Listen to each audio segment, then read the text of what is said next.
Generally speaking, the polling firms releasing polls, most of them are very reliable. The Manitoba NDPs have opened up a 6 percentage point lead over the Manitoba PCs at the midway mark of the campaign. This according to latest polling from Angus Reid. Election season is in full swing in Manitoba as there are just under 2 weeks until the October 3rd election. Latest polling shows the NDP have a 22% point lead over the PCs in Winnipeg, which holds the majority of seats in the Manitoba legislature. However, outside Winnipeg, the PCs hold a 15% lead over the NDP. This is the first of a flurry of polls that we'll be seeing for the next 2 weeks. Of the 990 Manitobans surveyed, 47% say they intend to vote for the NDP, 41% for the PCs, and 9% for the Manitoba Liberals. Political Studies professor Christopher Adams says the Liberals are not doing well at all, and if this continues, the NDP will benefit from that.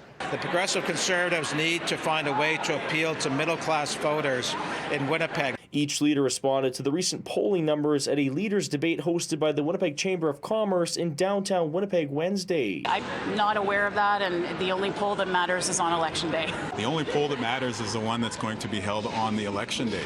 We can elect 9, 10 MLAs if people actually decide to look at what's on offer instead of just listening to polls. Meanwhile, there are many issues at the forefront heading into this election, including homelessness, the economy, and crime, but none more important than healthcare. But with flu season on the horizon and the potential of COVID to ramp up, if elected, will the leaders implement lockdowns if things get worse? We've heard loud and clear from Manitobans that we can't go back to those lockdowns where people are in their homes, where businesses are locked down. We cannot go back to that. No more lockdowns. But the way that you do that is by enhancing the capacity of the healthcare system.